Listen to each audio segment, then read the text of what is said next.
Hello everyone. स्वागत है आप सभी का आपके अपने चैनल क्विजर बुक पर।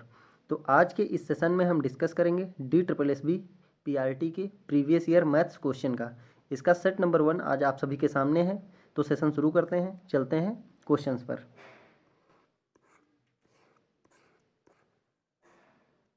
फर्स्ट क्वेश्चन क्या है? दो पात्रों ए और बी में 3:8 और 6:5 के अनुपात में स्प्रिट और पानी है। 5:6 के अनुपात में स्प्रिट और पानी का घोल प्राप्त करने के लिए उनकी सामग्रियों को किस अनुपात में मिश्रित किया जाना चाहिए? तो ये रेशियो का क्वेश्चन है, देखते हैं इसको कैसे करेंगे।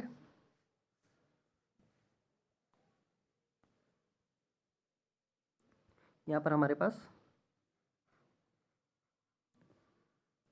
दो बर्तन हैं जिसमें क्या है, स्प्रिट और वाटर। पहले में 3:8 है और दूसरे में 6:5। अब इन दोनों को मिक्स करना है, इसमें से कुछ निकालना है, थोड़ा इसमें से निकालना है। मिक्स करके जो हमें प्राप्त होगा, मान लेते हैं कि उसको हम C पात्र में मिक्स कर रहे हैं, उसमें रेशियो कितना बनना चाहिए? 5:6 का।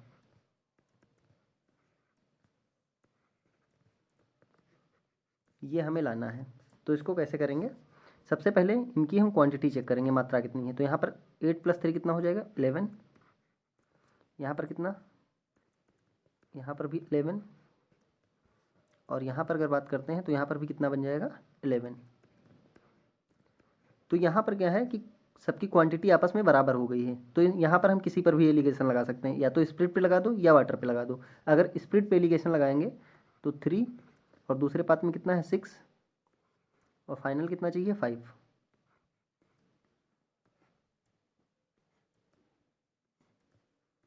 यहाँ पर क्या करते हैं, जो बड़ा नंबर होता है उससे छोटा वाला माइनस हो जाता है। 6 से 5 जाएगा 1, 5 से 3 जाएगा 2, यानी आंसर क्या हो जाएगा फाइनल? 1:2। इसको आप लोग वाटर पे लगा कर चेक कर सकते हैं। चलते हैं अगले क्वेश्चन पर।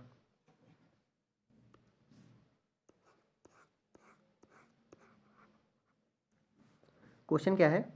A, B and C alone can complete a piece of work in 20 days, 30 days and 60 days respectively.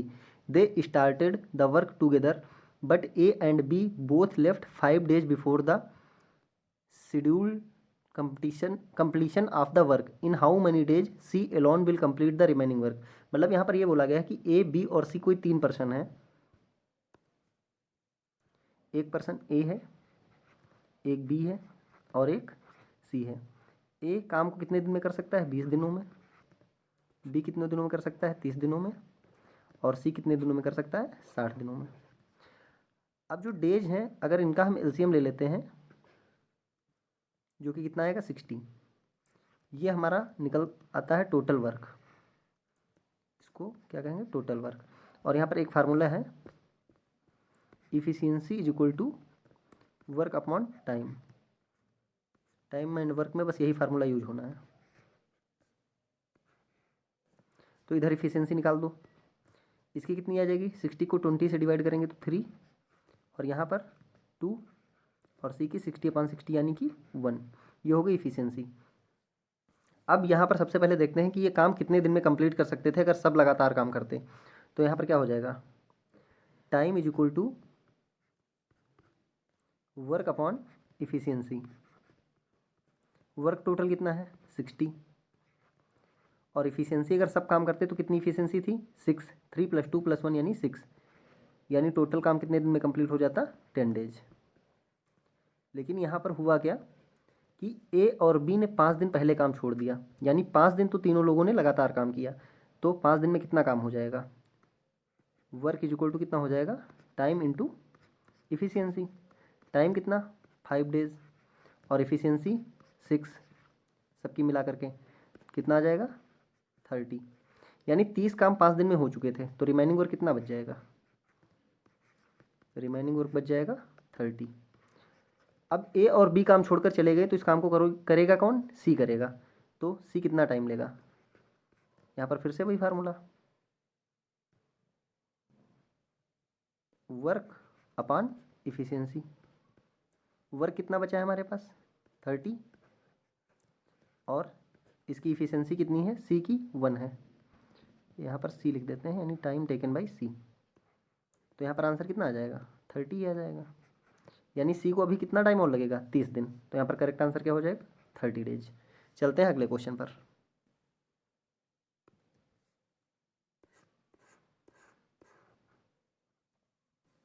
(24 की पावर 21 माइनस 46 की पावर 24 प्लस 23 की पावर 4 में इकाई स्थान में कौन सा अंक है? यहाँ पर मतलब यूनिट डिजिट बतानी है, क्या आएगी। तो सबसे पहले एक चीज़ देख लेते हैं कि एक नंबर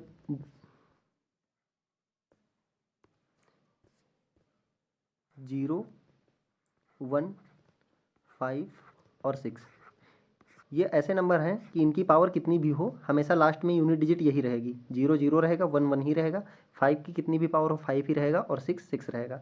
अब देखते हैं, सबसे पहले करेंगे क्या, 24 की पावर कितना है, 21। तो हम देखेंगे कि इसके लास्ट में कितनी यूनिट डिजिट आएगी। तो जो पावर दी होती है इसको पहले हम लोग 4 से डिवाइड कर लेते हैं, फिर जो रिमाइंडर आता है उसकी पावर लगा देते हैं। तो 21 की पावर जब 21 को 4 से डिवाइड करेंगे तो रिमाइंडर कितना आएगा, 1, और इसमें लास्ट डिजिट क्या है, 4। तो 4 की पावर 1, यानी कितना बच जाएगा यहाँ से, 4।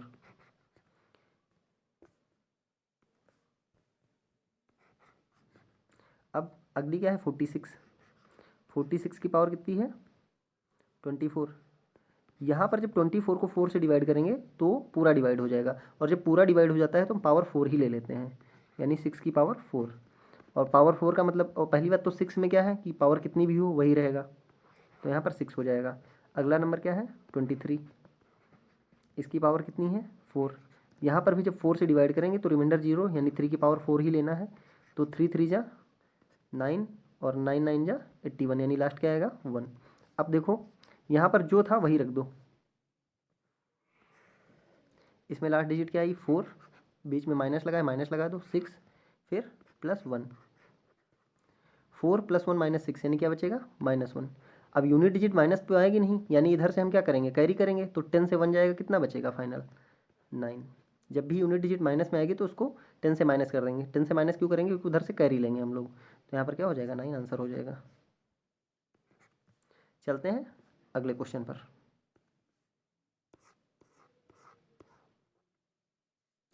क्वेश्चन क्या है, 12 वस्तुएं बेचने पर एक व्यक्ति को 3 वस्तुओं के बिक्री मूल्य की हानि होती है, उसका हानि प्रतिशत कितना है। यहाँ पर यह है कि एक व्यक्ति जो है 12 वस्तुएं बेचता है, तो 3 वस्तुओं के बिक्री मूल्य की हानि हो जाती है। तो यहाँ पर समझते हैं इसको, लॉस बराबर क्या हो जाएगा, लॉस कब होगा, यानी जब सेलिंग प्राइस कास्ट प्राइस से क्या होगा, कम होगा। लॉस कितना हो रहा है, 3 वस्तुओं की बिक्री मूल्य, यानी 3 वस्तुओं का जितना बिक्री मूल्य है ये लॉस हो गया। और बेची उसने कितनी है, 12 वस्तुएं। तो 12 वस्तुओं का CP माइनस 12 वस्तुओं का SP। SP को इधर भेज दो, 12 + 3 कितना हो जाएगा, 15 SP।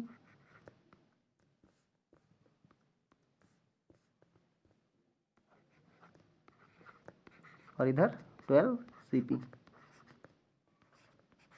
कैंसिल कर दो इसको, 3 से 5 टाइम, और ये 4 टाइम, कितना आ जाएगा, 5 SP = 4 CP। अब यहाँ पर अगर बात करें तो ये वैल्यू हो जाएगी CP की जो इधर है, और ये जो 4 है ये वैल्यू हो जाएगी SP की। यानी SP कितना है, 4, और CP कितना था, 5। रेशियो लिख लो यहाँ पर, इधर लिख लेते हैं, CP रेशियो SP कितना आ गया, 5:4। मतलब जो 5 की चीज़ हमने खरीदी थी वो हमने कितने पे बेची है, 4 की। तो यहाँ पर लॉस कितना हो गया, 1 का। परसेंटेज में बताना है तो परसेंटेज लॉस क्या हो जाता है, जितना लॉस हुआ हो। और प्रॉफिट लॉस हमेशा कास्ट प्राइस पे कैलकुलेट करते हैं, यानी अपन 5 और इंटू क्या कर देंगे, 100। तो यहाँ पर फाइनल आंसर कितना आ जाएगा, 20%, यानी 4th ऑप्शन। चलते हैं अगले क्वेश्चन पर।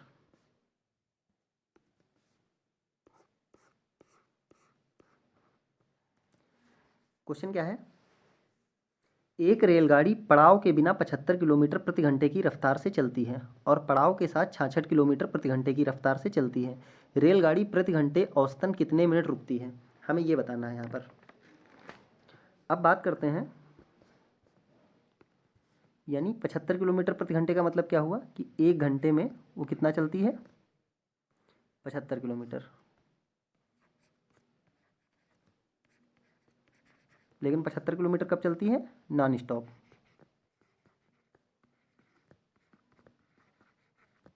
फिर अगर वो स्टॉप लेती है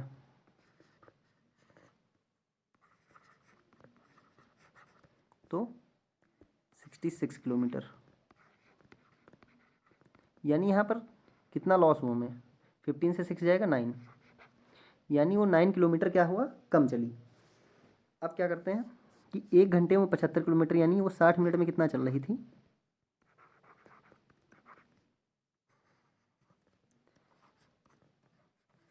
75 किलोमीटर चल रही थी, यानी 1 मिनट में निकाल लो यहाँ से 75/60, 15 से काट दो इसको, 15 5 जा और 15 4 जा किलोमीटर, यानी 1 मिनट में इतना लॉस हुआ हमें। 1 मिनट में वो 5/4 किलोमीटर चलती थी, यही लॉस हुआ हमें। तो टोटल कितना लॉस हुआ है, 9 किलोमीटर। तो यहाँ पर क्या हो जाएगा,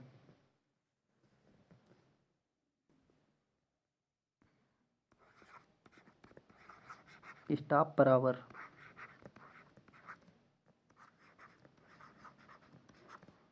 इज इक्वल टू कितना हो जाएगा, 9 किलोमीटर का लॉस हुआ है और 1 मिनट में चल कितना सकती थी वो, 5/4। इससे डिवाइड कर दो, 4 ऊपर चला जाएगा, यानी 36/5। 5 से काटो, 5 से बन जा, फिर 5 2 जा। इतने मिनट का क्या हुआ हमें, मतलब इतने मिनट वो पर आवर पे इतने मिनट रुकी है, तभी हमें 9 किलोमीटर का क्या हुआ है, लॉस हुआ है। तो यहाँ पर आंसर क्या हो जाएगा, 7.2। चलते हैं अगले क्वेश्चन पर। क्वेश्चन क्या है, एक मशीन का मूल्य प्रत्येक वर्ष 15% प्रति वर्ष की दर से ह्रासित होता है। ह्रासित का मतलब घट रहा है। अगर मशीन का वर्तमान मूल्य रुपये 18,000 है तो 2 वर्षों की समाप्ति पर उसके मूल्य में कितने प्रतिशत की कमी आएगी। मतलब ये वर्तमान मूल्य दिया है, हमें बताना है कि 2 वर्ष बाद उसका जो मूल्य होगा उसमें कितने प्रतिशत की कमी आ जाएगी। तो देखते हैं इसको कैसे करेंगे। सबसे पहले 15% को फ्रैक्शन में लिख लो, यानी 15/100, 3/20। यहाँ पे माइनस, क्योंकि ये लॉस हो रहा है यहाँ पर, यानी जो 20 वाली चीज़ है उसका प्राइस कितना हो जा रहा है, 17। ये एक साल का हो गया, हमें बताना है 2 साल बाद। तो अगले साल भी क्या होगी, 3 कम हो जाएगी। मल्टीप्लाई कर लो इसका, ये 400 हो जाएगा और ये 289। 17 का स्क्वायर कितना हो जाएगा, 289। अब जो चीज़ हमारे पास 400 की थी वो 2 साल बाद कितने की हो जाएगी, 289 की। यहाँ पर लॉस कितना होगा, 10 से 1 जाएगा 1, सॉरी 10 से 9 जाएगा 1, 9 से 8 जाएगा 1, 3 से 2 जाएगा 1, यानी यहाँ पर कितना 111 का लॉस हो रहा है। तो परसेंटेज लॉस या परसेंटेज डिक्रीज कितना हो जाएगा, अपॉन में हमेशा इनिशियल वैल्यू लिखेंगे 400 और इनटू क्या आ जाएगा 100, 0 कैंसिल हो जाएगा, 4 से कट कर दो, 4 2 जा 8, 4 7 जा 28, फिर 4 7 जा 28 और 2 बचेगा, 4 5 जा 20। इतने परसेंट क्या हो जाएगा, डिक्रीज हो जाएगा, यानी आंसर ये हो जाएगा। चलते हैं अगले क्वेश्चन पर। क्वेश्चन क्या है, 6 cubes each of edge 2 centimetre are joined end to form a cuboid. What is percentage decrease in surface area, correct to the decimal place. यहाँ पर ये है कि हमें 6 क्यूब दिए गए हैं अलग अलग, उनको जोड़ करके हमें क्या बना लेना है, क्यूबॉइड बना लेना है। तो कह रहे हैं कि उसमें सरफेस एरिया में कितना डिक्रीज होगा, यानी कितना कम हो जाएगा सरफेस एरिया। तो बात कर लेते हैं कि क्यूब का सरफेस एरिया कितना होता है। सरफेस एरिया ऑफ क्यूब्स ये होता है 6a²। ये 1 का हो जाएगा, लेकिन यहाँ पर हमारे पास कितने हैं 6, तो इसको मल्टीप्लाई कर दो 6 से यहीं पर। तो ये कितना हो जाएगा, 6 6 जा 36 इंटू ए क्या होती है उसकी साइड है, यानी एज जो है 2 का स्क्वायर 4 हो जाएगा। 4 से मल्टीप्लाई करेंगे कितना आ जाएगा, 144। Centimetre square. उसके बाद बात करते हैं, जब हम इस क्यूब्स को जोड़ के हम क्या बना रहे हैं, क्यूबॉइड बना रहे हैं। तो जब क्यूबॉइड बनाएंगे तो इंड टू इंड जोड़ेंगे, तो इंड टू इंड जोड़ने पे सिर्फ इसकी लेंथ चेंज होगी। लेंथ कितनी हो जाएगी इसकी, 6 क्यूब्स हैं और साइड कितनी थी 2, यानी लेंथ जो क्यूबॉइड हो गया उसकी लेंथ कितनी आ जाएगी 12 सेंटीमीटर। और ब्रेथ और हाइट ये दोनों क्या हो जाएंगी, सेम हो जाएंगी, 2 यानी 2। अब बात करते हैं कि सरफेस एरिया ऑफ क्यूबॉइड ये कितना होगा।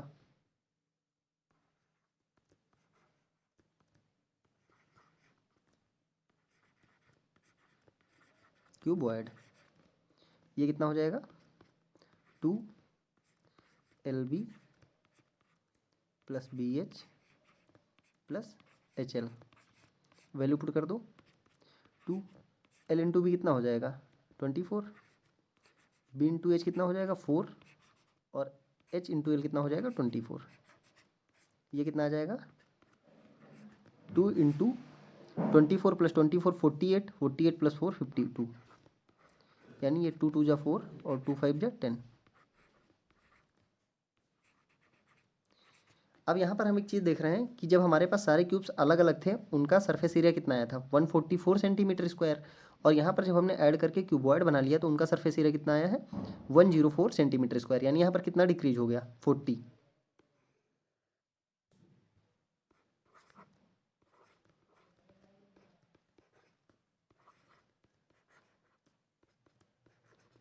इतना क्या हो गया, कम हो गया। इसको परसेंटेज में बताना है तो परसेंटेज डिक्रीज कितना हो जाएगा 40। इनिशियल वैल्यू कितनी थी 144 इंटू 100।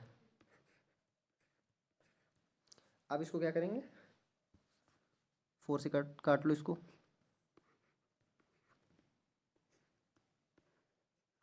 दो, फिर से 4 से काट दो, 4 9 जा, और ये 25 4 जा, ऊपर कितना आ जाएगा 250 और अपान में 9। इसको काट लेते हैं तो कितना हो जाएगा 9 2 जा 18, कितना बचा 7, कितने टाइम जाएगा 9 7 जा 63, फिर 7, तो कितने 9 7 जा फिर जाएगा, तो अप्रॉक्स में हम लोग 8 ले लेंगे %, यानी फाइनल आंसर कितना आ जाएगा 27.8%। चलते हैं अगले क्वेश्चन पर।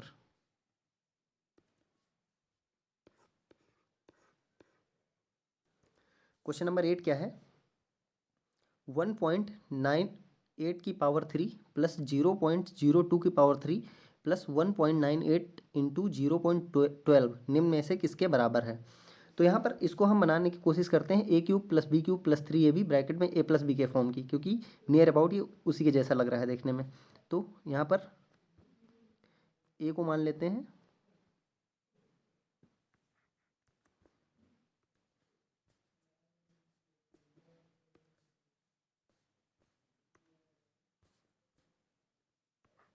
1.98 का क्यूब हो गया ये, इसको छोड़ो पहले हम ये ब्रेक करते हैं 3ab। यहाँ पर क्या जाएगा 3, a की वैल्यू है कितनी 1.98, b की वैल्यू कितनी है 0.02,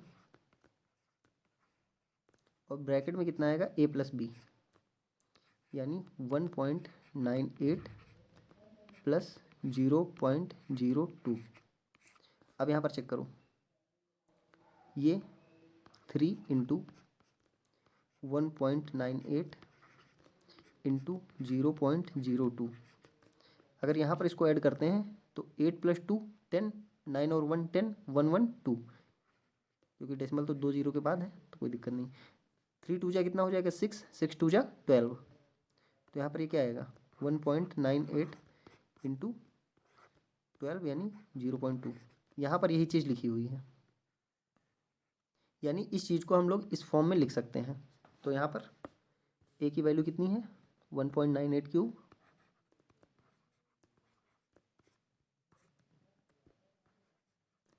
प्लस b की वैल्यू कितनी है 0.02 क्यूब प्लस 3, a की वैल्यू 1.98 इंटू b 0.02 इंटू ए प्लस बी अंदर कितना बन जाएगा, लिख लेते हैं 1.98 प्लस 0.02। देखो A cube plus B cube plus 3ab bracket में ए प्लस बी, ये क्या हो जाता है ए प्लस बी का होल ऑफ क्यूब, यानी ए की वैल्यू 1.98 प्लस बी की वैल्यू 0.02, इसका क्या बन जाएगा, ये क्यूब बन जाएगा। अंदर से सम करने पे कितना आया था, 2 आया था, 2 का क्यूब कितना हो जाएगा, 2 2 जा 4 2 जा 8, यानी आंसर कितना आ जाएगा 8। अब एग्जाम में आप लोगों को इतना लिखना नहीं है, ये डायरेक्ट निकल गया था, यानी ये सीधे 1.98 प्लस इसको ऐड करके क्यूब कर देंगे, डायरेक्ट आंसर क्या आ जाएगा 8, ये सब लिखना नहीं है वहाँ पे। चलते हैं अगले क्वेश्चन पर।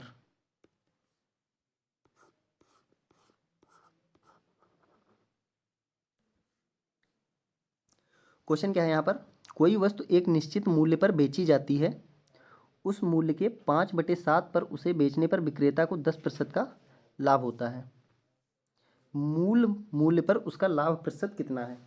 यानी यहाँ पर ये बोला गया है कि कोई चीज़ है वो बेची गई है, लेकिन अगर उसी को हम उसके 5/7 प्राइस पर बेचते तो हमें 10% का क्या होता, प्रॉफिट होता।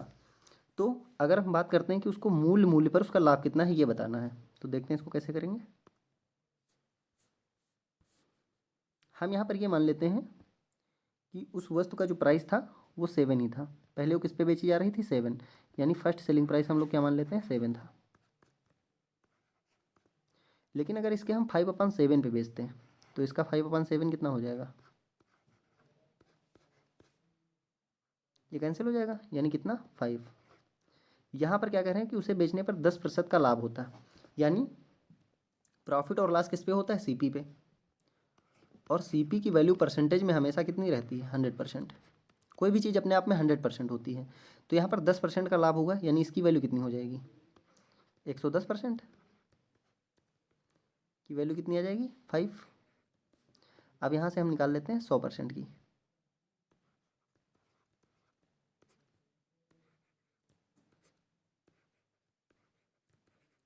इंटू 100, यानी कितना आ जाएगा 50/11। ये कितना हो जाएगा इसका सीपी।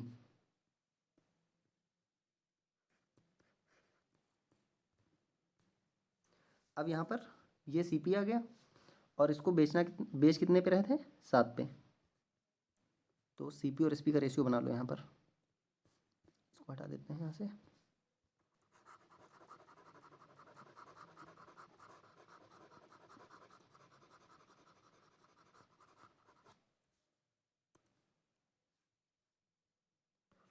सीपी और एसपी, सीपी कितना निकल के आया 50/11, और एसपी कितना था 7, ये कितना हो जाएगा 11 से मल्टीप्लाई कर दो, ये हो गया 77। अब यहाँ पर क्या हुआ कि जो 50 की चीज़ थी वो कितने पे बेची गई है 77 पे, तो यहाँ पर लिख लो इसको, प्रॉफिट कितना हुआ है 27, तो इसको परसेंटेज में बता दो। 27 का प्रॉफिट हुआ है, इनिशियल वैल्यू कितनी थी 50 इंटू 100, 50 से कट कर दो 2 टाइम, और 27 इंटू 2 कितना हो जाएगा 54।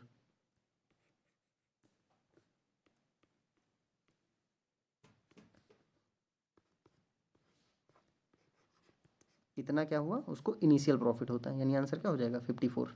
चलते हैं अगले क्वेश्चन पर। क्वेश्चन क्या है, दो संख्याओं का महत्तम समापवर्त कितना है 14 है, और उसका योग कितना है 294, संख्याओं के ऐसे कितने युग में जोड़े संभव हैं। यहाँ पर हमें यह दिया गया है कि दो कोई संख्याएं हैं, मान लेते हैं एक नंबर हमारे पास x है और दूसरा नंबर कितना है y है। इन दोनों नंबर का HCF कितना है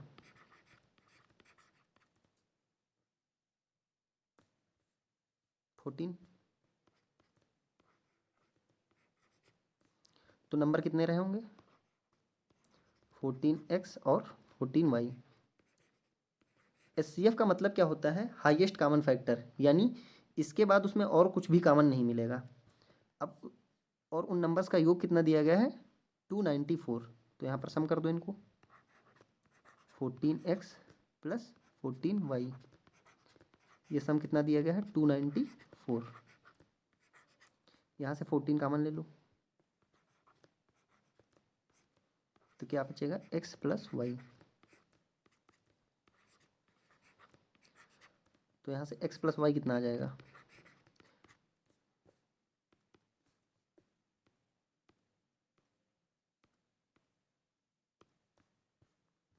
ये हो जाएगा 14 से काट दो 14 टू जा 28 14 1 जा 14 यानी x प्लस वाई कितना हो जाएगा 21। तो यहाँ से हमें x और y की वैल्यू पुट करके देखनी पड़ेगी।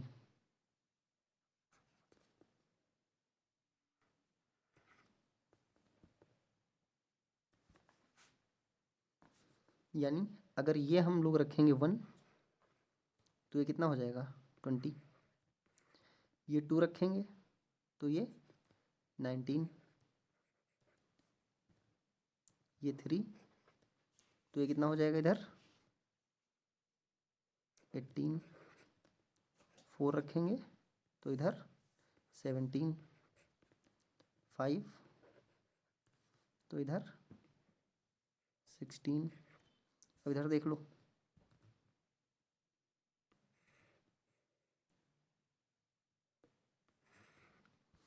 6 रखेंगे तो कितना आएगा इधर कितना बच जाएगा 15, इधर जब हम लोग 7 पुट करेंगे तो इधर 14 और इधर जब हम लोग 8 पुट करेंगे तो इधर 13 आ जाएगा और जब 9 पुट करेंगे तो इधर 12 आ जाएगा और जब इधर 10 पुट करेंगे तो इधर कितना आ जाएगा 11। अब 11 तो 10 हो गया। अब देखते हैं इसमें से एक ये पेयर हमारे पास बन जाएगी, यहाँ 3 और 18 में 3 कॉमन मिल जाएगा यानी ये नहीं हो सकता। 4 एक पहली पेयर ये हो जाएगी। 4 और 17 में कुछ भी कॉमन नहीं है। 5 16 में कुछ भी कॉमन नहीं है। 6 और 15 में फिर से 3 कॉमन है। यहाँ पर भी 7 कॉमन है, यहाँ पर भी कुछ कॉमन नहीं है। 9 और 12 में फिर से कॉमन हो जाएगा तो ये नहीं लेंगे और यहाँ पर कुछ कॉमन नहीं है, यानी जिसमें कॉमन है वो नंबर नहीं लेंगे क्योंकि HCF ऑलरेडी निकाला जा चुका है।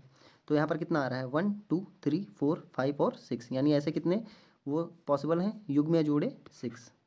इसको एक बार समझ लेते हैं। हमें यहाँ पर दिया गया था कि 2 नंबर्स हैं, उनका HCF कितना है 14। HCF क्या होता है, यानी वो उन नंबर्स को पूरा पूरा क्या कर देगा डिवाइड कर देगा, यानी उनसे बड़ा और कोई कॉमन फैक्टर नहीं हो सकता है, उनके अलावा और कुछ भी कॉमन नहीं होगा। तो यहाँ पर पहला नंबर क्या हो गया 14x हो गया और दूसरा नंबर ले लिया 14y। इनका सम दिया गया था 294, हमने सम x प्लस वाई की वैल्यू निकाल ली। अब हमने x की वैल्यू पुट करते गए और y की वैल्यू निकलती गई। अब हम इसमें ये देखेंगे कि जिसमें कोई नंबर कॉमन ना हो, क्योंकि कॉमन ऑलरेडी HCF के साथ जा चुका है। तो जिनमें कॉमन थे उनको छोड़ दिया, जिनमें कॉमन नहीं थे वही जोड़े पॉसिबल हैं। तो वो कितने निकल के आए 6। तो यहाँ पर आंसर कितना हो जाएगा 6। चलते हैं अगले क्वेश्चन पर।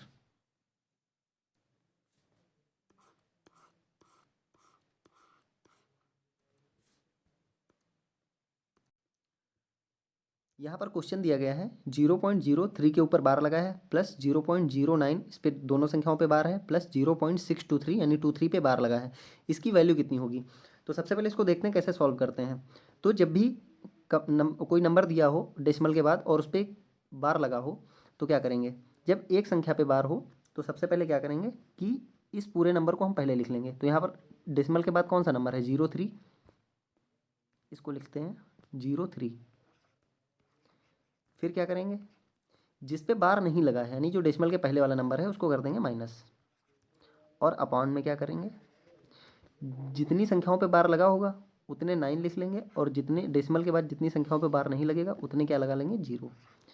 ये हो गया। अगला नंबर देखो, यहाँ पर क्या है कि दोनों जब कंप्लीट नंबर पे बार लगा हो तो वहाँ पर कुछ नहीं करना है, सीधे ऊपर वो नंबर उतार देना है और जितने पे बार लगा हो उतने 9 नीचे हो जाएंगे।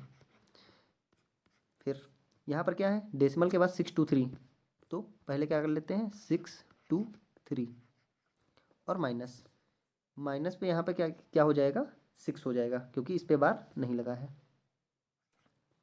और अपॉन में क्या करेंगे जितने नंबर पे बार लगा है, कितने पे लगा है 2 पे लगा है तो यहाँ पर 2 बार 9 लिख लेंगे और 1 पे बार नहीं लगा है तो इसके लिए क्या कर लेंगे 0। अब यहाँ पर आप लोग काटेंगे नहीं, वरना कैलकुलेशन लंबी हो जाएगी। यहाँ पर ऊपर कितना आ जाएगा 3/90 प्लस 9/99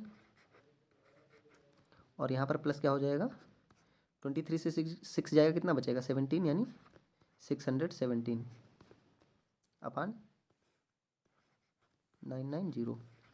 यहाँ पर एलसीएम ले लेते हैं हम लोग।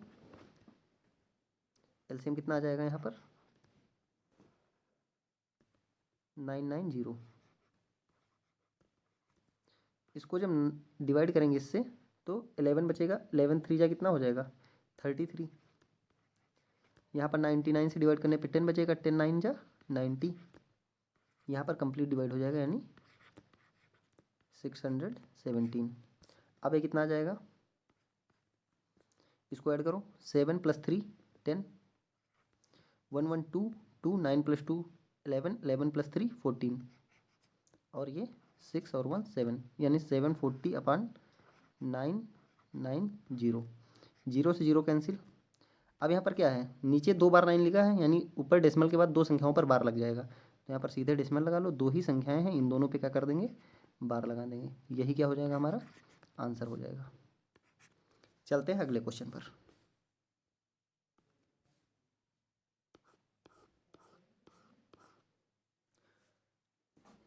क्वेश्चन क्या है यहाँ पर, 40 छात्रों और 2 शिक्षकों का औसत वजन 41 किलोग्राम है। शिक्षकों को शामिल ना किए जाने पर औसत वजन 1.5 किलोग्राम कम हो जाता है। शिक्षकों का औसत वजन कितने किलोग्राम है। तो देखते हैं इसको कैसे करेंगे। यहाँ पर सबसे पहले 40 स्टूडेंट है हमारे पास प्लस 2 टीचर हैं। इनका एवरेज कितना दिया गया हमें 41, ये लिख लिया हमने। अब क्या कह रहे हैं कि शिक्षकों के शामिल ना करने पर कितने किलोग्राम औसत कम हो जाता है 1.5। शिक्षक थे कितने 2, यानी 2 लोगों के चले जाने पर इफेक्ट कितना आ रहा है 1.5 का, ये कम हो जा रहा है। तो अगर 2 लोगों के जाने पर 1.5 का कम हो रहा है यानी 40 पे टोटल कितना फ़र्क पड़ेगा। तो 40 लाने के लिए यहाँ दोनों तरफ से क्या कर दें 20 से मल्टीप्लाई कर दें। तो यहाँ पर कितना आ जाएगा 1.5 × 20 करने पे कितना आएगा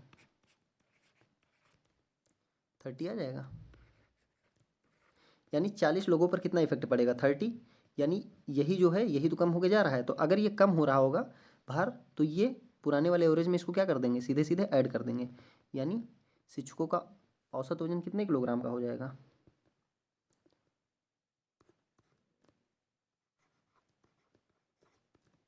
41 प्लस इनकी वजह से कम कितना हुआ टोटल इफेक्ट कितना हुआ 30। तो आंसर क्या आ जाएगा 71। ये क्या हो जाएगा आंसर। अगर यहाँ पर किसी के आने या जाने से सपोज दैट कोई आ रहा होता और औसत क्या हो जाता बढ़ जाता तो लास्ट में उसको हम लोग क्या करते हैं माइनस करते हैं। क्योंकि यहाँ पर कम हो रहा था इसलिए हमने क्या कर दिया प्लस कर दिया। चलते हैं अगले क्वेश्चन पर।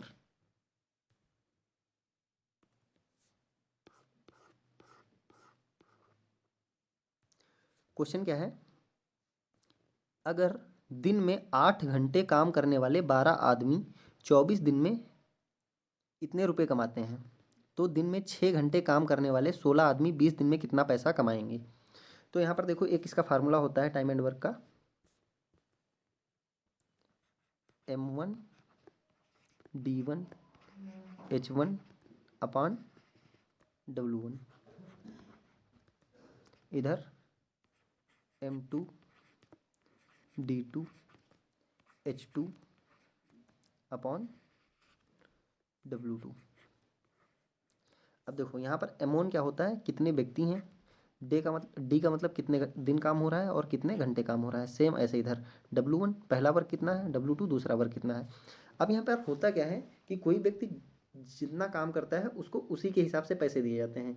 ये नहीं कि घंटे के हिसाब से कभी पैसे नहीं दिए जाते हैं। क्योंकि हो सकता है एक व्यक्ति 1 घंटे में 10 काम कर ले लेकिन दूसरा व्यक्ति 1 घंटे में 5 ही काम करे, तो पैसा हमेशा काम के अकॉर्डिंग दिया जाता है। तो यहाँ पर जो पैसा है यानी जो रुपए हैं उन्हीं को हम मान लेते हैं कि इतना ही काम है। तो ये M1 कितना है पहले आदमी बात कर लेते हैं 12 है। कितने दिन काम कर रहे हैं वो 24 दिन और कितने घंटे काम कर रहे हैं 8 घंटे। अब W1 यानी कितना रुपया कमा रहे हैं, 103680।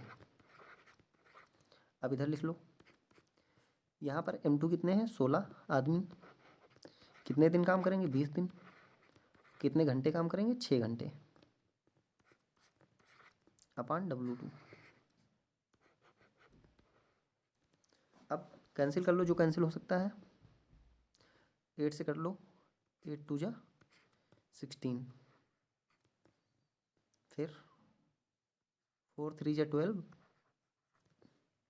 4 5 जा 20, 6 और 2 कर दो 12, और 12 2 जा 24। इधर से कितना बचा, 3 2 जा 6, 6 से इसको काट लो यहीं पर, 6 1 जा 6, 4 बचेगा, 6 7 जा 42, 1 बचेगा, 6 2 जा 12, 4 बचेगा, 6 8 जा 48, ये इतना आ जाएगा। तो W2 कितना आ जाएगा, ये इधर मल्टीप्लाई में चला जाएगा, इधर 5 बचा हुआ है, तो 5 इंटू 17280, इसको मल्टीप्लाई कर लेते हैं, 5 0 5 8 जा 40, 5 2 जा 10, 4 14, 5 7 जा 35, प्लस 1 36, 5 1 जा 5 8, आंसर कितना आ जाएगा 86400, यानी ये। चलते हैं अगले क्वेश्चन पर।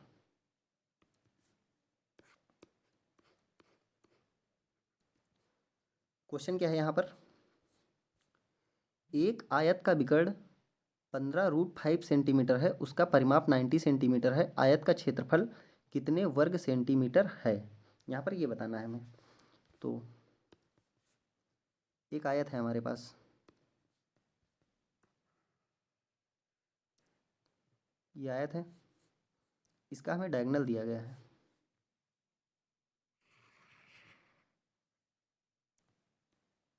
ये डायगोनल है कितना, 15√5,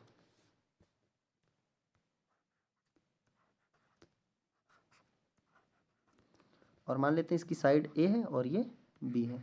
तो आयत का पैरामीटर कितना होता है, 2A + B, और ये दिया कितना है 90, तो ये कितना आ जाएगा, A + B = क्या आ जाएगा, 45।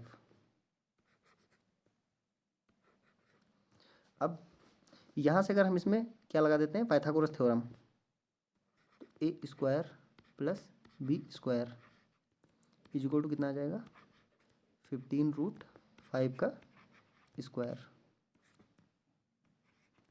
15 का स्क्वायर कितना हो जाता है, 225 × 5, यहाँ पर ये कितना हो जाएगा, 5 5 जा 25, 5 2 जा 10 + 2 12, 5 2 जा 10 और 1 11, A² + B²। अब यहाँ से हम क्या कर लेते हैं, इसका स्क्वायर कर देते हैं, और हमें बताना क्या है, इसका एरिया, यानी हमें वैल्यू किसकी चाहिए, एरिया क्या होता है इसका, स्क्वायर का, सॉरी स्क्वायर नहीं, रेक्टेंगल, A × B यानी लंबाई गुणे चौड़ाई, हमें AB की वैल्यू चाहिए। तो यहाँ पर इस वाली इक्वेशन का स्क्वायर कर दो, A² + B² + 2AB। अब 45 का स्क्वायर कितना हो जाएगा, 5 5 जा 25, 4 5 जा 20, 4 5 जा 20, 20 20 40, 40 और 2 42, कितना बचा 4, और 4 4 जा 16 + 4 20, ये आ जाएगा। अब यहाँ पर इसकी वैल्यू तो हमें पता है, ये वैल्यू पुट कर दो 1125, तो इधर आके ये क्या हो जाएगी, माइनस हो जाएगी, यानी 2AB = कितना आ जाएगा, 20025 माइनस A² - B², यानी इसकी वैल्यू माइनस में कितनी हो जाएगी, 1125। तो यहाँ पर कितना आ जाएगा, 25, 5 से 5 0, 2 से 2 0, 1, और 9 से 1 कितना जाएगा, सॉरी यहाँ पर 10 से 1 कितना जाएगा, 9, ये आ जाएगा 900, यानी 2AB कितना आ गया हमारे पास, 900। तो AB की वैल्यू निकाल दो,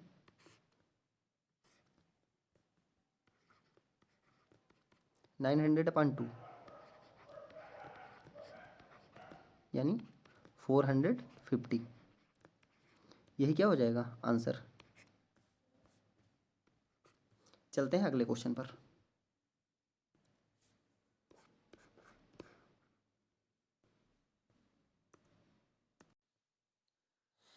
क्वेश्चन क्या है यहाँ पर, एक नाव 8 घंटे में 30 किलोमीटर धारा प्रतिकूल और 50 किलोमीटर अनुप्रवाह जा सकती है। अगर धारा का वेग 2.5 किलोमीटर प्रति घंटा है तो स्थिर पानी में नाव की गति किलोमीटर प्रति घंटे में कितनी है। तो यहाँ पर सबसे पहले देखते हैं, हम ये मान लेते हैं कि जो नाव की गति है वो x किलोमीटर प्रति घंटे है।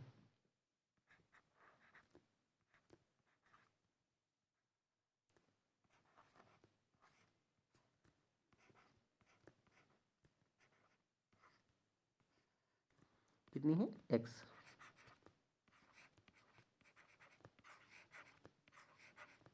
और धारा की गति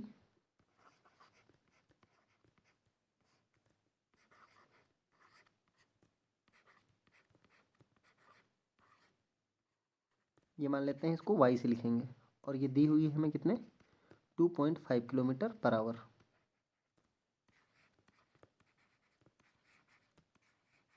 ये हो गया। अब एक चीज़ यहाँ पर और समझ लेते हैं कि अगर हम धारा के विपरीत जा रहे हैं, नाव जो है धारा के विपरीत जा रही है, धारा के विपरीत,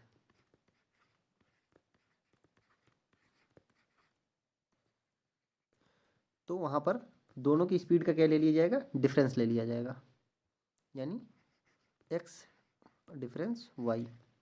और अगर धारा के अनुकूल है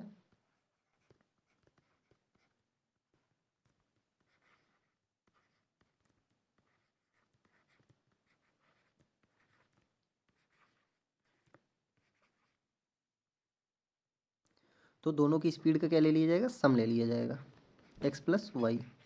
अब देखते हैं क्वेश्चन को। क्वेश्चन में ये बोला है कि जो नाव है वो 8 घंटे में, मतलब हमें टोटल टाइम दे दिया गया है, 30 किलोमीटर जाती है धारा के प्रतिकूल और 50 किलोमीटर जाती है धारा के साथ। तो यहाँ पर अगर हम ये बात करते हैं कि T1 मान लेते हैं कि वो धारा के प्रतिकूल, तो टाइम जुगड़ क्या हो जाएगा, डिस्टेंस अपॉन स्पीड। डिस्टेंस कितनी जाती है, 30, और प्रतिकूल जा रही है तो स्पीड कौन सी लेंगे, x डिफरेंस y, यानी x minus 2.5।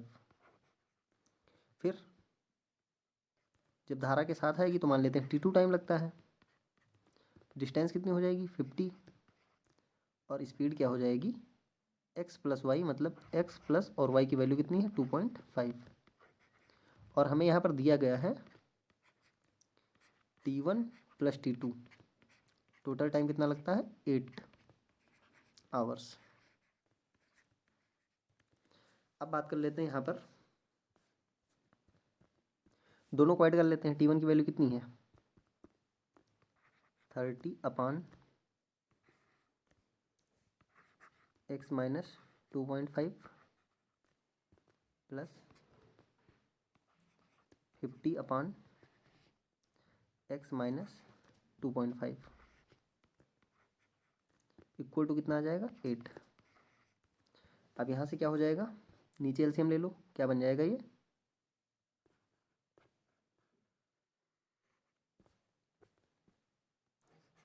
A plus B A minus B, यानी X square minus B square, मतलब 2.5 का स्क्वायर कितना हो जाएगा 625, यहाँ पर डेसिमल आ जाएगा। ऊपर 30 से मल्टीप्लाई करो इसको, ये हो जाएगा 30x माइनस इसको 25 3 या 75, डेसिमल हट जाएगा क्योंकि एक जीरो है। यहाँ पर भी प्लस 50x और माइनस का कितना आ जाएगा 25 इंटू 5 कितना हो जाएगा 125 इज इक्वल टू 8। इसको इधर देखते हैं, 30x प्लस 50x कितना हो जाएगा 80x,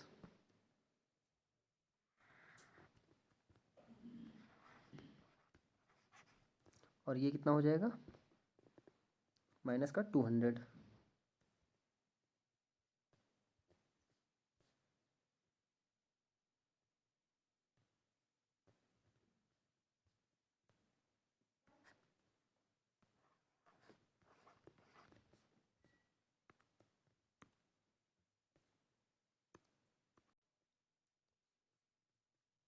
और ये यहाँ पर गलत हो गया है, यहाँ पर ये प्लस होगा, तो यहाँ पर प्लस होगा, तो इधर से 30 से मल्टीप्लाई करेंगे तो ये भी प्लस में आ जाएगा। ये 80x और 125 से 75 जाएगा, तो यहाँ पर कितना बचेगा माइनस का,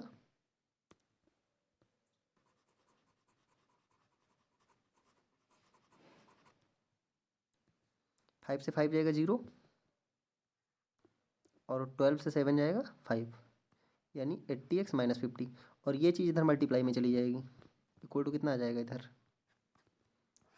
8x² माइनस 8 से इसको मल्टीप्लाई करो, 8 5 जा 40, 8 2 जा 16 प्लस 4 20, 8 6 जा 48, 48 प्लस 2 50,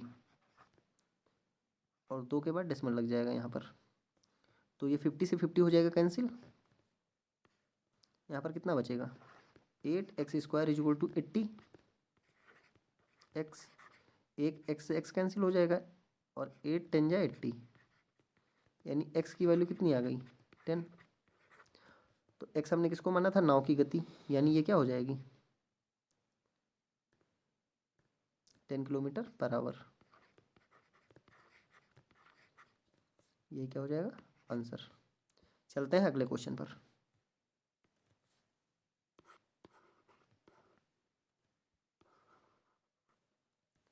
क्वेश्चन है, लघुत्तम संख्या के अंकों का वह योग क्या है जिसे 94832 में जोड़ा जाना चाहिए जिससे वह एक पूर्ण वर्ग बन जाए। तो यहाँ पर क्या करना है कि इसमें ऐसा कौन सा नंबर जोड़े कि वह पूर्ण वर्ग बन जाए, उस नंबर के जो डिजिट है उनका सम बताना है हमें। तो सबसे पहले इसका वर्गमूल निकालते हैं। नंबर दिया है हमें 94832। वर्गमूल बनाने के लिए हम लोग क्या करेंगे, राइट हैंड साइड से इसकी पेयरिंग कर लेंगे। अब इसको सॉल्व करते हैं।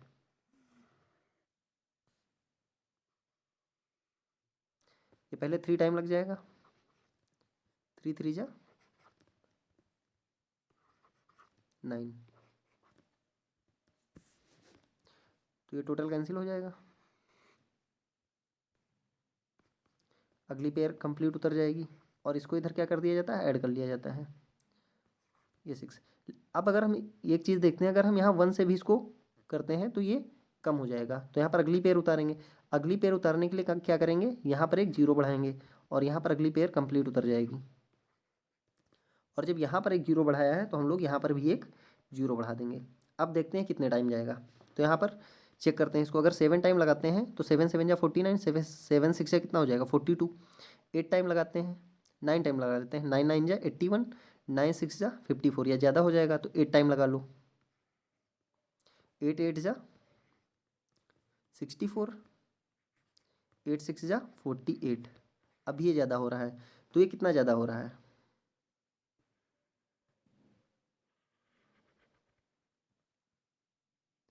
4 से 2 जाएगा 2, 6 से 3 जाएगा 3, यानी इतना नंबर यहाँ पर क्या है कम है 32। यानी अगर हम 32 ऐड कर दें तो ये 308 का क्या बन जाएगा, पूर्ण वर्ग बन जाएगा। यानी यही नंबर यहाँ पर क्या किया जाएगा, ऐड किया जाएगा। तो इसका सम कितना, डिजिट का सम कितना हो जाएगा 5। तो यहाँ पर आंसर क्या हो जाएगा 5। मतलब यहाँ पर सबसे पहले क्या करेंगे, हम इसका वर्गमूल निकालेंगे। अब हमने देखा कि 7 से बहुत ज़्यादा कम हो रहा था, 9 से बहुत ज़्यादा हो जा रहा था, 8 से इतना ज़्यादा, कितना ज़्यादा है 32। यानी अगर 32 इसमें ऐड कर दिया जाए ये तो 308 का क्या बन जाएगा, पूर्ण वर्ग बन जाएगा। क्योंकि यहाँ पर क्या बताना है, लघुत्तम संख्या, इसलिए 9 पर नहीं जा सकते हैं। तो 3 और 2 5 हो जाएगा। चलते हैं अगले क्वेश्चन पर।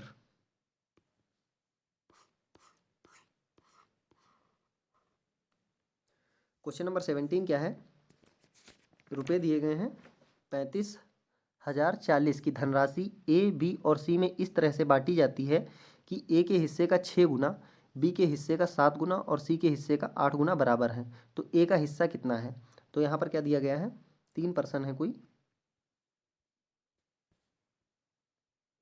एक ए है, एक बी है और एक सी है। अब यहाँ पर क्या बोला गया है कि ए के हिस्से का 6 गुना, यानी इसको जितना भी मिला है उसका 6 टाइम्स, बी का 7 टाइम्स और सी का 8 टाइम्स। ये आपस में क्या है, तीनों इक्वल है। और जब भी 3 चीज़ें ऐसे इक्वल लिखी हों तो इनका रेशियो बनाने के लिए हम लोग क्या कर लेते हैं, इनका ले लेते हैं एलसीएम।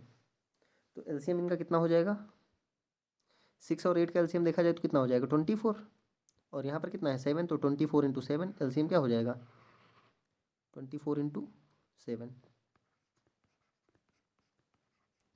अब रेशियो लिखते हैं यहाँ पर, देखो ए बी और सी। इस एलसीएम को 6 से डिवाइड कर दो, 4 टाइम जाएगा, 7 और 4 जा 28। इसको से 7 से डिवाइड करो तो यहाँ पर कितना बचेगा 24, और यहाँ पर 8 से डिवाइड करो तो 3 टाइम जाएगा 24, और 7 3 जा 21। ये रेशियो निकल के आएगा, यानी जो इनकम है वो इस रेशियो में बांटी जाएगी। तो इस रेशियो को ऐड कर लो, 8 4 12, 12 + 1 13,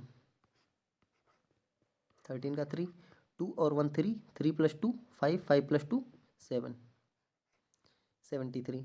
अब टोटल इनकम थी कितनी हमारे पास 35,040। तो इसको टोटल इनकम के इक्वल कर दो।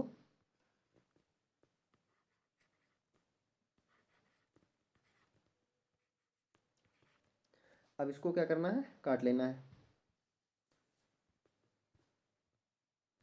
तो इसको 4 टाइम 5, 5 टाइम ज़्यादा हो जाएगा क्योंकि 5 7 जा 35, तो 4 टाइम लगा लो, ये कंप्लीट कटेगा। 4 टाइम लगाएंगे तो 4 3 जा 12, 2 और 4 7 जा 28 29। तो यहाँ से कितना बच जाएगा 4 3 जा 12 और 4 7 जा 28 29। यहाँ से बच कितना जाएगा, 10 से 2 जाएगा तो 8 बचेगा, और यहाँ 14 से 9 जाएगा तो 5 बचेगा, और इधर 4।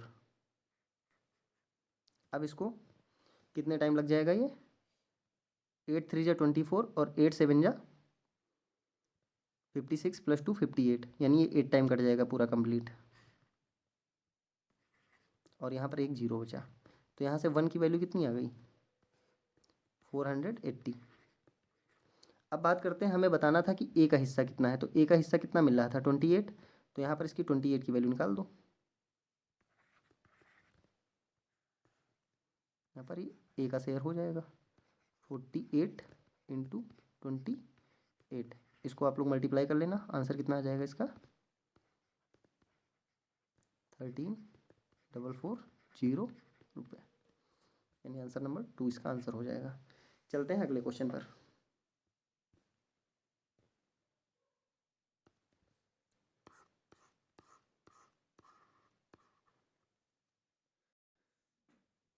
क्वेश्चन क्या है यहाँ पर, एक परीक्षा में 72% छात्र गणित में और 68% छात्र विज्ञान में उत्तीर्ण हुए। अगर 18% छात्र दोनों विषयों में अनुत्तीर्ण हुए तो कितने छात्र दोनों विषयों में उत्तीर्ण हुए। तो यहाँ पर हमें ये दिया गया है, सबसे पहले हम इसको एक में बदल लेते हैं, किसी एक में। तो यहाँ पर हमें दिया गया है कि दोनों में कितने फेल हुए हैं 18%।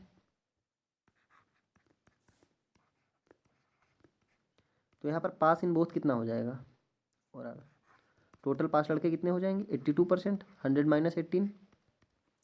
अब बात करते हैं यहाँ पर मैथ में कितने पास हैं।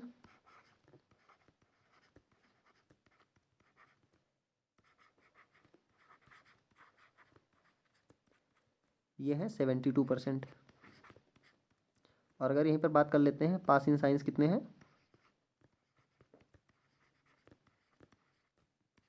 68%। और हमें बताना है क्या कि इन दोनों में कितने पास हुए हैं, जो कि दोनों में पास हैं। तो यहाँ पर ये फार्मूला देख लो, P A union B equal to क्या होता है P A plus P B minus P A intersection B. यहाँ पर यूनियन वाली चीज़ मतलब तो टोटल है, 82% टोटल पास है। मैथ में सिंगल कितने पास है 72, और इसमें साइंस में 68, बी को मान लेते हैं साइंस है।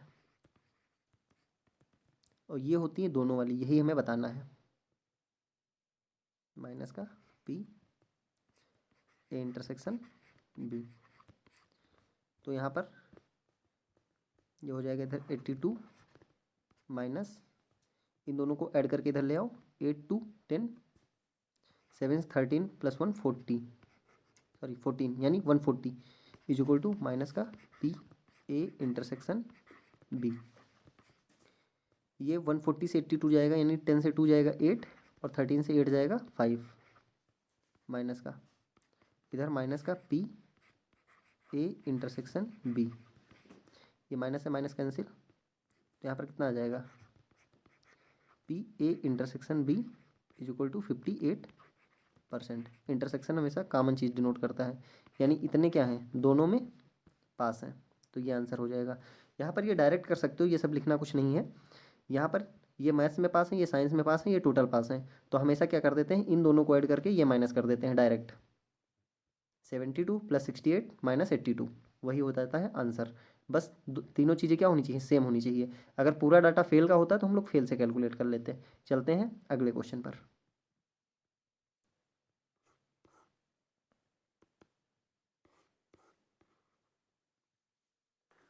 क्वेश्चन क्या है यहाँ पर, the following table gives the marks obtained by student in the given class intervals, read the table and answer the question. यहाँ पर ये पूरी टेबल दी गई है और यहाँ पर देखो एक वैल्यू मिस है, नंबर ऑफ स्टूडेंट में 24 28 36 44 46 x 20 10। अब क्वेश्चन क्या है, if value of x is taken 32, यानी क्या कह रहे हैं कि यहाँ पर अगर हम x की वैल्यू 32 ले लेते हैं and the pie chart is drawn, और इस डाटा की सहायता से हम क्या ड्रा करते हैं, एक पाई चार्ट बनाते हैं जो सर्कल में बनता है pie chart. What will be the central angle of the sector representing the median class, तो कह रहे हैं जो मीडियन क्लास है उसका सेक्टर एंगल कितना होगा। तो इसके लिए हमें पहले क्या कैलकुलेट करना होगा, मीडियन। अब देखते हैं कि जब हमें क्लास इंटरवल दिया हो यानी डाटा हमारा ग्रुप्ड हो तो हम मीडियन कैसे निकालते हैं, माध्यिका कैसे निकालते हैं। तो सबसे पहले क्या करेंगे, ये टेबल बनी है, मैं इसको पूरा नहीं बना लेता हूँ। यहाँ पर मैं सीधे सीधे फ्रीक्वेंसी लिखता हूँ, कितनी है ये 24 28 36 44 46 और x को इन्होंने क्या बोला है कि 32 ले लो, फिर 20 और देन 10। अब फिर उसके बाद यहाँ पर क्या करेंगे हम लोग, जब डाटा ग्रुप्ड होता है तो हम लोग यहाँ पर निकाल लेते हैं इसका CF। तो यहाँ पर कुमुलेटिव फ्रीक्वेंसी निकाल लो, तो ये कितना हो जाएगा 24 24 में 28 जोड़ो 8 4 2, ये 52 52 में 36 6 प्लस 2 8 5 3 8 88 88 प्लस 44 8 4 12 8 4 12 प्लस 1 13 6 2 8 4 3 7 1, ये 178 हो गया। 178 में 32 ऐड करो तो ये कितना हो जाएगा 8 2 10 7 3 10 1 यानी 210 हो जाएगा। यहाँ पर 20 ऐड कर दो 230 हो जाएगा। फिर जब 10 ऐड करोगे तो कितना आ जाएगा 240, यानी यहाँ पर जो सम आ गया ये कितना आ गया 240। यानी यहाँ पर अगर हम देखें n की वैल्यू कितनी आ गई हमारे पास 40 आ गई। तो जब हमारा सॉरी 40 नहीं 240, और ये क्या है इवन है। इवन के लिए मीडियन का फार्मूला क्या होता था, median is equal to 1/2 n/2th term plus n/2 plus 1th term. यहाँ पर n की वैल्यू कितनी है 240, 240 का हाफ कितना हो जाएगा 120, यानी 120 प्लस 121। ये दोनों, अब इन दोनों की वैल्यू किस में लाई कर रही है, इस क्लास में लाई कर जाएगी।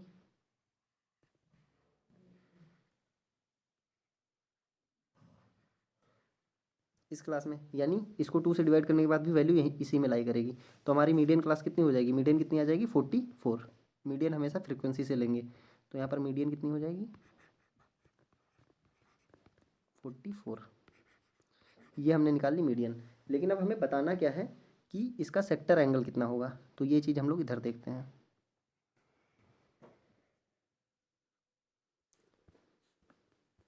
टोटल डाटा कितना है 240, और जब हम 240 को रिप्रेजेंट करेंगे तो टोटल एंगल पाई चार्ट में कितना होता है 360 डिग्री, यानी ये किसको रिप्रेजेंट करेगा 360 डिग्री को। हमें वैल्यू चाहिए 44 की, तो यहाँ पर पहले 1 की वैल्यू निकाल लो, कितना हो जाएगा 360 अपॉन 240,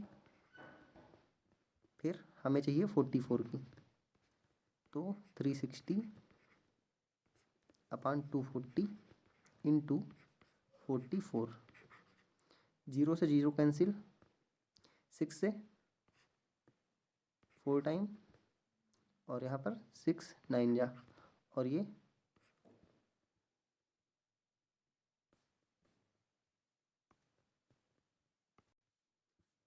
सॉरी ये यहाँ पर 6 टाइम जाएगा,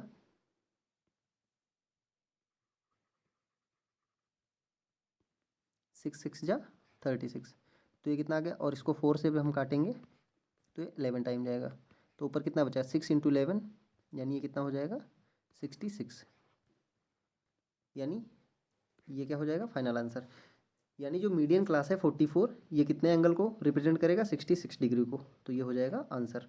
यहाँ पर सबसे पहले हमें क्या कैलकुलेट करना था मीडियन, क्योंकि हमसे ये पूछा गया था कि जो मीडियन क्लास है उसका सेक्टर एंगल कितना होगा, और जब भी ग्रुप डाटा दिया होगा तो मीडियन निकालने के लिए पहले कुमुलेटिव फ्रीक्वेंसी, ये सम निकाल लेंगे, सम कितना आया हमारे पास इवन आया है, इवन का फार्मूला ये होता है। अब देख लेंगे कि ये किस क्लास में लाई करेगा, तो यहाँ पर ये हम देखते हैं कुमुलेटिव फ्रीक्वेंसी में कि किस क्लास में लाई करेगा, लेकिन जो मीडियन लेते हैं वो फ्रीक्वेंसी से लेते हैं। मीडियन हमारी 44 आ गई, इसके बाद हमारे पास टोटल सम आया था 240, तो 240 ये टोटल जो पाई चार्ट रिप्रेजेंट किया जाएगा तो ये किसको रिप्रेजेंट करेगा 360 डिग्री को।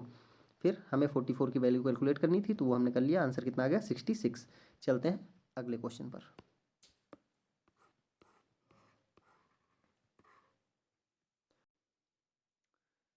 क्वेश्चन क्या है ये, the following table gives the marks obtained by the student in the given class intervals, read the table and answer the question. यहाँ पर ये बोला गया एक टेबल दी गई है, if mean marks of the student is 37.64, मतलब हमें मीन दे दिया गया है और हमें बताना क्या है एक्स की वैल्यू बतानी है। पिछले क्वेश्चन में क्या था एक्स की वैल्यू दे दिया था और मीडियन से क्या कैलकुलेट करवाया था सेक्टर एंगल, लेकिन यहाँ पर हमें मीन की वैल्यू दे दी गई है और हमें एक्स की वैल्यू बतानी है। तो अब देखते हैं कि जब डाटा ग्रुप्ड दिया होता है तो मीन निकालते कैसे हैं। तो पहले टेबल बना लेते हैं। मैं क्लास इंटरवल नहीं लिख रहा हूँ क्योंकि यहाँ पर जीके कम है, मैं डायरेक्ट फ्रीक्वेंसी लिखता हूँ।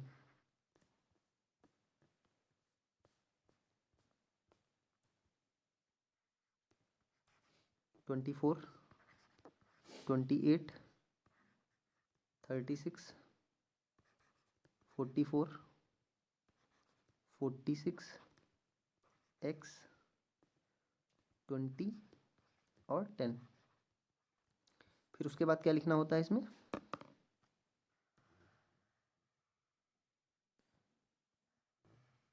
एक्स आई।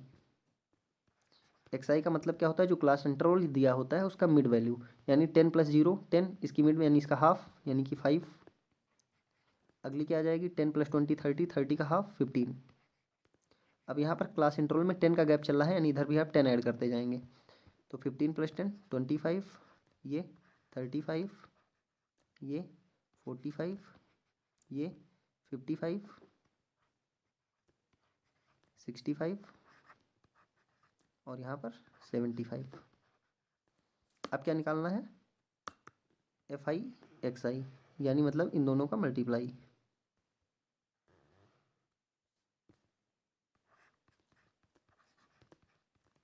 अब देखते हैं इन दोनों का मल्टीप्लाई, 24 × 5 कितना हो जाएगा 120 हो जाएगा, 28 × 15 कितना हो जाएगा 420, 15 अच्छा, और 36 × 25 कितना हो जाएगा 900 हो जाएगा, 44 × 35 कितना हो जाएगा 1540 हो जाएगा, 46 × 45 कितना हो जाएगा 2070, फिर ये 55x हो जाएगा,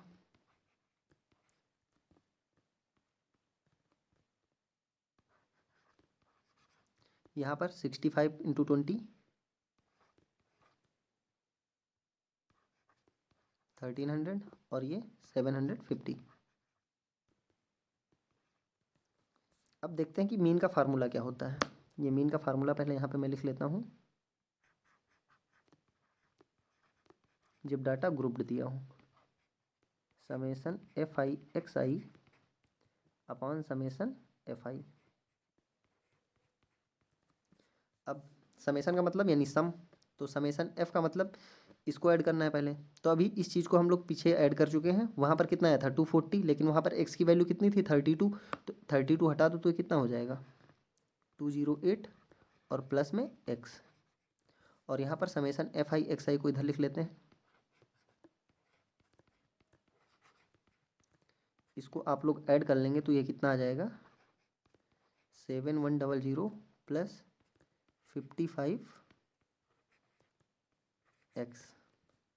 अब यहाँ पर वैल्यू रख देते हैं। मीन कितना दिया है 37.64, यानी ये कितना हो जाएगा 37.64 इज इक्वल टू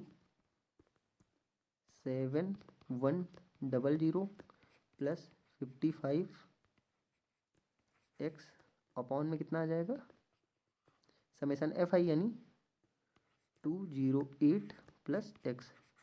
मल्टीप्लाई कर दो क्रॉस, तो जब 37.64 को 208 से मल्टीप्लाई करेंगे आप लोग, तो यहाँ पर सीधे मैं लिख रहा हूँ वैल्यू आ जाएगी 7829.12 प्लस 37.64 एक्स। इसको मैं इरेज कर लेता हूँ ऊपर की टेबल को, ये आप लोग देख चुके हैं।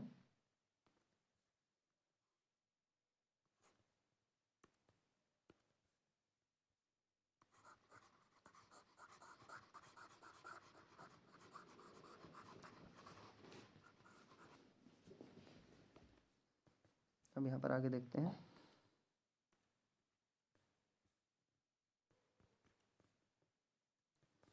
यहाँ पर इक्वल टू में कितना आ जाएगा, इधर की वैल्यू लिख दो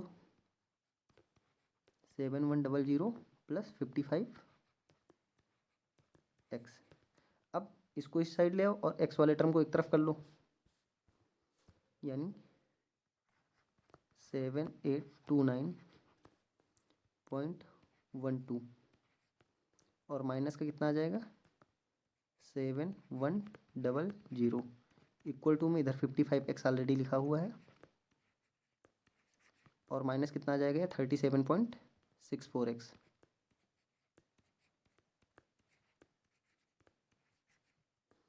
यहाँ पर जब आप इसको माइनस करेंगे तो कितना आ जाएगा 9 2 8 से बन जाएगा 7, यानी 729.12 और इधर कितना बचेगा 10 से 4 जाएगा 6, 9 से 6 जाएगा 3 और इधर कितना बचेगा 14 से 7 जाएगा 7 और इधर बचा होगा 4, 4 से 3 जाएगा 1, यानी यहाँ पर कितना आ जाएगा 17.36 एक्स। अब यहाँ पर एक्स की वैल्यू निकाल लो। इससे जब आप लोग इसको डिवाइड करेंगे तो डेसिमल से डेसिमल दोनों साइड हट जाएगा और ये 42 टाइम्स कट जाएगा। इसको आप लोग खुद से करके देख लेंगे कैलकुलेशन, यानी यहाँ पर करेक्ट आंसर क्या हो जाएगा 42। अब इतनी लंबी कैलकुलेशन आपको एग्जाम में करनी पड़ेगी, इसके लिए सिर्फ यही है कि आपको प्रैक्टिस बहुत अच्छी होनी चाहिए। तो ये था आज के सेशन का आखिरी क्वेश्चन। उम्मीद करते हैं सेशन आपको अच्छा लगा होगा। अगर सेशन अच्छा लगा तो इसको लाइक करें, कमेंट करें और ज़्यादा से ज़्यादा शेयर करें। अपकमिंग वीडियोज़ के लिए चैनल को सब्सक्राइब करना ना भूलें। धन्यवाद।